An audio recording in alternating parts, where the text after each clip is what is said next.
ሰላም ጤና ይስጥልን አድማጭ ተመልካቾቻችን፣ ይህ ዘወትር በየሳምንቱ በቦሌ ክፍለ ከተማ ኮሙኒኬሽን ጽሕፈት ቤት እየተዘጋጀ የሚቀርብላችሁ ከሰኞ እስከ ሰኞ የተሰኘው ፕሮግራማችን ነው። በዚህ ፕሮግራም በክፍለ ከተማው የተከናወኑ አበይት ተግባራት ይቀርባሉ። እስከ ፕሮግራማችን ፍጻሜ አብራችሁ እንድትቆዩ እንጋብዛለን። በየጊዜው በክፍለ ከተማው እየተካሄዱ ያሉት የንጠያቅ መድረኮች የልማትና የመልካም አስተዳደር ጥያቄዎችን በመመለስና የህብረተሰቡን ተሳትፎ በማረጋገጥ ረገድ ከፍተኛ ሚና አላቸው። በቦሌ ክፍለ ከተማ አስተዳደር ኮሙኒኬሽን ጽሕፈት ቤት አዘጋጅነት ከክፍለ ከተማው የፐብሊክ ሰርቪስና የሰው ሀብት ልማት ከስራ አስኪያጅ ከቅሬታና አቤቱታ እንዲሁም ከሲቪል ምዝገባና ነዋሪዎች አገልግሎት ጽሕፈት ቤቶች ጋር የተዘጋጀ የህዝብ እንጠያቅ መድረክ ተካሂዷል። በመድረኩ የመክፈቻ ንግግር ያደረጉት የቦሌ ክፍለ ከተማ አስተዳደር ዋና ስራ አስፈጻሚ ዶክተር እሸቱ ለማ ከለውጡ ማግስት በክፍለ ከተማው በርካታ ሰው ተኮር ተግባራት እየተከናወኑ መሆኑን ጠቅሰው የንጠያቅ መድረኩ በልማትና በመልካም አስተዳደር ስራዎች ሂደት ያልታዩ ችግሮችን ለመለየት የሚያስችል መሆኑን ተናግረዋል። ዶክተር እሸቱ ልማትን ከማፋጠን ጎን ለጎን በህብረተሰቡ ለሚነሱ ቅሬታዎች ምላሽ ከመስጠት አኳያ ምሳሌ የሆነች ክፍለ ከተማ ለመገንባት መሰል አይነት መድረኮች ወሳኝ በመሆናቸው ተሳታፊዎች በግልጽ ጥያቄያቸውን ማቅረብ እንዳለባቸው አስገንዝበዋል። የቦሌ ክፍለ ከተማ አስተዳደር ዋና አፈ ጉባኤ አቶ መስፍን ኃይሌ የንጠያቅ መድረኩ ህዝብ መንግስትን የሚጠይቅበት፣ መንግስትም ለጥያቄዎቹ ተገቢ ምላሾችን የሚሰጥበት መሆኑን ገልጸው መድረኩ በህዝብ ዘንድ የሚነሱ የመልካም አስተዳደር ጥያቄዎች በትክክለኛው ሰዓት ተገቢ ምላሽ ለመስጠት ከፍተኛ አስተዋጽኦ አለው ብለዋል። በመድረኩ በአራቱም ጽሕፈት ቤቶች የ2018 በጀት ዓመት ባለፉት 6 ወራት የህብረተሰቡን የልማትና የመልካም አስተዳደር ጥያቄዎችን ከመፍታት አኳያ የተከናወኑ ስኬቶች፣ ችግሮችና መፍትሄዎቻቸው ዙሪያ በቦሌ ክፍለ ከተማ የመልካም አስተዳደርና ቅሬታና አቤቱታ ጽሕፈት ቤት ኃላፊ አቶ አዲሱ ደበላ በኩል ሪፖርት ቀርቦ ውይይት የተካሄደበት ሲሆን ከተሳታፊዎች ለተነሱ ጥያቄዎች በአራቱም ተቋማት ኃላፊዎች መልስ ተሰጥቶበታል። በንጠያቅ መድረኩ የተሳተፉ የክፍለ ከተማው ነዋሪዎች ከለውጡ ማግስት መንግስት የህብረተሰቡን ጥያቄዎች ለመመለስ ባደረገው ጥረት ከፍተኛ ለውጥ መመዝገቡን በመግለጽ ከዚህ ቀደም በተካሄዱ የህዝብ ንጠያቅ መድረኮች የቀረቡ ጥያቄዎች መልስ ማግኘታቸውን በማስታወስ ምስጋና ያቀረቡ ሲሆን በቀጣይ መሰል አይነት የህዝብ ንጠያቅ መድረኮች ተጠናክረው መቀጠል እንዳለባቸው ገልጸዋል። በህዝቡ የተነሱ ጥያቄዎች ተሰብስበው ለጽሕፈት ቤቶቹ የሚሰጡና ጥያቄዎች ስለመፈታታቸው በተግባር ተወርዶ የማረጋገጥና የተፈታውን ለህዝብ የማሳወቅ ስራ እንደሚሰራ የገለጹት የቦሌ ክፍለ ከተማ አስተዳደር ኮሙኒኬሽን ጽሕፈት ቤት ኃላፊ አቶ ሚኪያስ አውቀ ነው ተመሳሳይ አይነት የህዝብ ንጠያቅ መድረኮች በሌሎችም ጽሕፈት ቤቶች አጠናክሮ በመቀጠል የህብረተሰቡን ጥያቄ ለመመለስ እንደሚሰራ አረጋግጠዋል። በመድረኩ የክፍለ ከተማና የወረዳ አመራሮችና ባለሙያዎችን ጨምሮ ከ11ዱም ወረዳዎች የተውጣጡ የሃይማኖት አባቶች፣ ምሁራን፣ የሲቪክ ማህበራት ተወካዮች፣ የንግዱ ማህበረሰብ አባላት፣ የወጣቶችና ሴቶች አደረጃጀት ተወካዮች፣ የጥቃቅንና አነስተኛ አንቀሳቃሾች፣ የድር ምክር ቤት ተወካዮች፣ የማህበራዊ ሚዲያ አንቂዎች እንዲሁም ጥሪ የተደረገላቸው አካላት ተሳትፈዋል።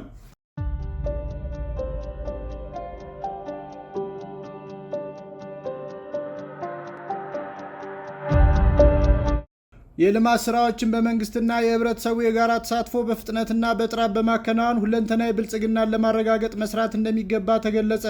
በቦሌ ክፍለ ከተማ ወረዳ 3 ኤድና ሞል አካባቢ የውስጥ ለውስጥ መንገድ ልማት ፕሮጀክት ዙሪያ በህብረተሰቡ ተሳትፎ ለመስራት ከአካባቢው ነዋሪዎችና የህንፃ ባለቤቶች ጋር ውይይት ተካሂዷል። በውይይቱ የተገኙት የቦሌ ክፍለ ከተማ አስተዳደር ዋና ስራ አስፈጻሚ ዶክተር እሸቱ ለማ ባደረጉት ንግግር አዲስ አበባ ከተማ ከለውጡ በፊት ስሟን የሚመጥኑ መሰረተ ልማቶች በበቂ መጠን ያልነበሯት መሆኑን አውስተው ይህንን ገጽታ ለመቀየር ከለውጡ ማግስት በተከናወኑ ዘርፈ ብዙ ስራዎች ከተማዋን እንደ ስሟ አዲስና ውብ ያደረጉ ስኬቶች መመዝገባቸውን ተናግረዋል። ከዚህ ቀደም በክፍለ ከተማው ለተከናወኑ የልማት ስራዎች መሳካት የህብረተሰቡ ድጋፍ ወሳኝ ነበር ያሉት ዶክተር እሸቱ እንደቀደሙት ፕሮጀክቶች ሁሉ በኤድና ሞል አካባቢ በህብረተሰብ ተሳትፎ የሚገነባ የውስጥ ለውስጥ የአስፋልት መንገድ ፕሮጀክትም ውጤታማ እንዲሆን በሂደት የሚያጋጥሙ ችግሮችን ከነዋሪዎች ጋር በቅርበት በመወያየት ለመፍታት አስተዳደሩ ዝግጁ መሆኑን አረጋግጠዋል። የአዲስ አበባ ከተማ ምክር ቤት አባልና የአካባቢው ልማት ኮሚቴ ሰብሳቢ ወይዘሮ ቤተልሔም ብርሃኑ ውይይቱ የኤድና ሞል አካባቢ የውስጥ ለውስጥ መንገዶች አካባቢውን ገጽታ በሚመጥን መልኩ ጽዱና ውብ እንዲሆኑ የህብረተሰቡን ተሳትፎ ለማስተባበር የተዘጋጀ መሆኑን ገልጸው ፕሮጀክቱ ለረጅም ጊዜ በአካባቢው የነበረውን የትራፊክ መጨናነቅ በማስወገድና ለአካባቢው ገጽታ መቀየር ጉልህ ሚና የሚጫወት በመሆኑ ስራው በአጭር ጊዜና በጥራት እንዲጠናቀቅ ከፍተኛ ጥረት እየተደረገ መሆኑን ገልጸዋል።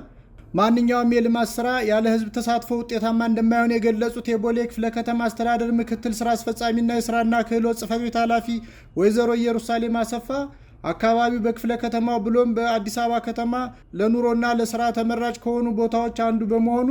ይህንን ተመራጭነቱን የሚመጥን ገጽታ እንዲኖረው ነዋሪዎችና ተቋማት በቅንጅት መስራት ይበልጥ ተጠናክሮ መቀጠል አለበት ብለዋል። በውይይት መድረኩ ደረጃውን የጠበቀ የአስፓልት መንገድ ግንባታን አስመልክቶ በፕሮጀክት አማካሪ ገለጻ የተደረገ ሲሆን 4.1 ኪሎ ሜትር ርዝመት ያለው ይህ መንገድ ደረጃውን የጠበቀ እንዲሆን የተሽከርካሪና የእግረኛ መንገዶች፣ አረንጓዴ ስፍራዎችና የመኪና ማቆሚያን ጨምሮ የተለያዩ መሰረተ ልማቶችን ያካተተ ልማት ለማከናወን መታቀዱ የተመላከተ ሲሆን የፕሮጀክቱ 35% ወጪ በመንግስት 65% ደግሞ በህብረተሰቡ ተሳትፎ የሚሸፈን መሆኑ ተመላክቷል። የውይይቱ ተሳታፊዎች በሰጡት አስተያየት ፕሮጀክቱ የአካባቢውን ገጽታ ከመቀየር ባሻገር ኢኮኖሚያዊ ጠቀሜታው ከፍተኛ በመሆኑ እንደሚደግፉት ገልጸው ለፕሮጀክቱ መሳካት የበኩላቸውን ኃላፊነት እንደሚወጡ አረጋግጠዋል።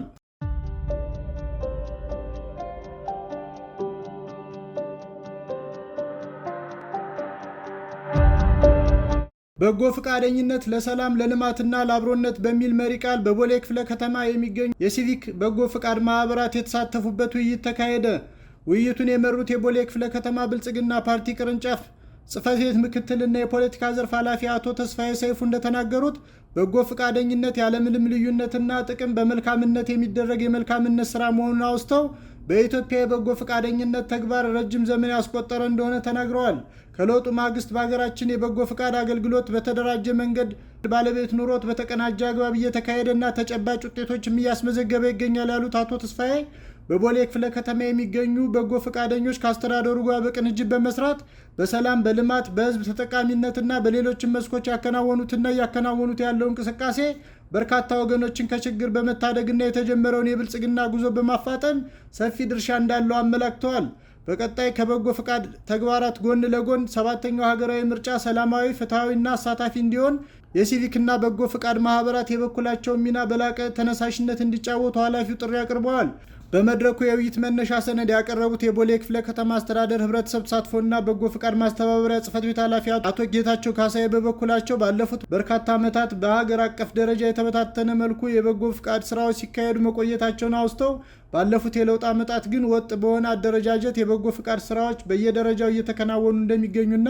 በተከናወኑት ስራዎችም ከፍተኛ ስኬቶች መመዝገባቸውን አመላክተዋል። በቦሌ ክፍለ ከተማ በልዩ ልዩ ዘርፎች የሚከናወኑ የበጎ ፈቃድ ስራዎች ከፍተኛ ቁጥር ያላቸው ወገኖች ተጠቃሚ መሆናቸውና የህብረተሰቡ ተሳትፎ በላቀ ደረጃ ማደጉን ያስታወቁት ኃላፊው በቀጣይ ሰላም፣ ልማትና አብሮነትን ለማጠናከር አስተዳደሩና ባለድርሻ አካላት ተቀናጅተው የሚሰሩበት ሁኔታ ለመፍጠር በቅርበት መወያየትና መንቀሳቀስ አስፈላጊ እንደሆነ አክለው ተናግረዋል። የውይይቱ ተሳታፊዎች በሰጡት አስተያየት ባለፉት ዓመታት በክፍለ ከተማው በተከናወኑ የበጎ ፈቃድ ስራዎች የተገኙ ስኬቶች ለበርካታ ወገኖች ዘርፈ ብዙ ጠቀሜታ ከማስገኘት ባሻገር ቦሌ የስኬትና የተሞክሮ ማዕከል እንድትሆን ጉልህ ሚና መጫወቱን ተናግረዋል። የተገኙትን ስኬቶች ለማስቀጠል አሁንም በርካታ ወገኖችን ተደራሽ ለማድረግ የበጎ ፈቃደኞችና የአስተዳደሩ ቅንጅት ወሳኝ መሆኑን ተሳታፊዎች ገልጸው እንደ ዘርፉ ባለድርሻ አካላት የሚጠበቅባቸውን ለማድረግ ዝግጁ መሆናቸውን አረጋግጠዋል።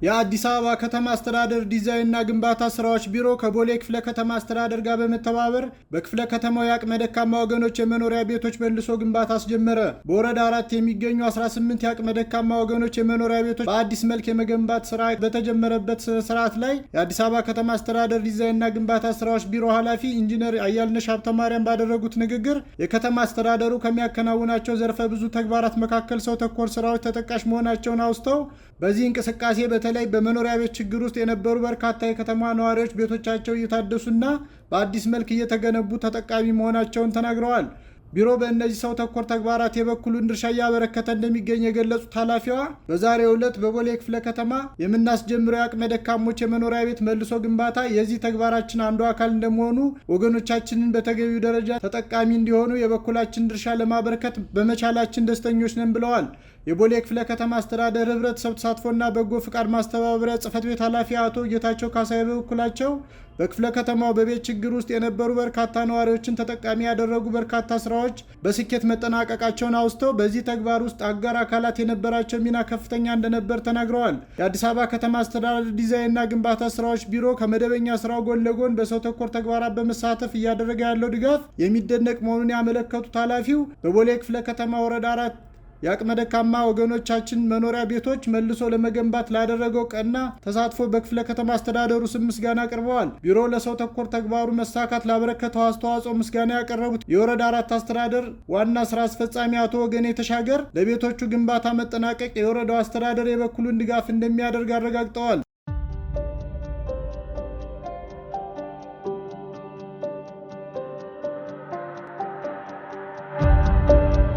የቦሌ ክፍለ ከተማ አማተር የኪነ ጥበባት ጥምረት ጠቅላላ ጉባኤ ተካሄደ። በጉባኤው ላይ በክብር እንግድነት የተገኙት የቦሌ ክፍለ ከተማ ብልጽግና ፓርቲ ቅርንጫፍ ጽሕፈት ቤት ምክትልና የፖለቲካ ዘርፍ ኃላፊ አቶ ተስፋዬ ሰይፉ ባደረጉት ንግግር ኪነ ጥበብ ለሀገር ብልጽግና ያለውን የማይተካ ሚና በመገንዘብ ከለውጡ ማግስት ዘርፈ ብዙ ተግባራት በመከናወን ላይ እንደሚገኙ አውስተው ወጣቶች በአካልና በአእምሮ እንዲሁም በጥበብ የታነጹ እንዲሆኑ በሚደረገው ርብርብ የአማተር ኪነ ጥበባት ሚና ከፍተኛ መሆኑን አመላክተዋል። በክፍለ ከተማ የሚገኙ አማተር ኪነ ጥበባት ለሚያከናውኑት እንቅስቃሴ መሳካት የቦሌ ክፍለ ከተማ አስተዳደር ዘርፈ ብዙ ድጋፍ እያደረገ እንደሚገኝ የተናገሩት አቶ ተስፋዬ ይህ ድጋፍ ወደፊትም ተጠናክሮ እንደሚቀጥል በመግለጽ ክበባቱ በጥምረታቸው አማካኝነት የሚያከናውኑት ተግባር ለዘርፉ እድገት ጉልህ ሚና የሚጫወት በመሆኑ እስካሁን በላቀ ደረጃ እንቅስቃሴያቸውን በተቀናጀ አግባብ እንዲያጠናክሩ ጥሪ አቅርበዋል። የቦሌ ክፍለ ከተማ አስተዳደር ወጣቶችና ስፖርት ጽሕፈት ቤት ኃላፊ አቶ አንዱዓለም አሰፋ በበኩላቸው ወጣቶች በልዩ ልዩ የኪነ ጥበብ መስኮች በመሳተፍ አቅማቸውን ለማሳየት የሚያደርጉት እንቅስቃሴ ከፍተኛ ውጤት እያስመዘገበ እንደሚገኝ ገልጸው እነዚህን እንቅስቃሴዎች በማስተባበርና መድረክ በመፍጠር አማተር ኪነ ጥበባት ያላቸው ሚና የላቀ መሆኑን ተናግረዋል። በአማተር የኪነ ጥበባት የሚከናወኑ ተግባራት እንደ ሀገር ለጀመርነው የልማትና ብልጽግና ጉዞ ወሳኝ ግብዓት ነው ያሉት ኃላፊው ክበባቱ የሚያከናውኑት እንቅስቃሴ የተሳካ እንዲሆን የክፍለ ከተማ አስተዳደሩ ከጎናቸው እንደሚቆም አረጋግጠዋል። በጉባኤው ላይ በጥምረቱ የስራ እንቅስቃሴና ቀጣይ ተግባራት ዙሪያ ሰነድ ቀርቦ ሰፊ ውይይት የተደረገ ሲሆን በክፍለ ከተማ የተደራጁ አማተር ኪነ ጥበባት ስራዎቻቸውን አቅርበዋል። ውድ አድማጭ ተመልካቾቻችን ለዛሬ ያዝናቸው መረጃዎች እኒህን ይመስላሉ። በቀጣይ ከሰኞ እስከ ሰኞ ፕሮግራማችን እስከምንገናኝ በደህና ቆዩ።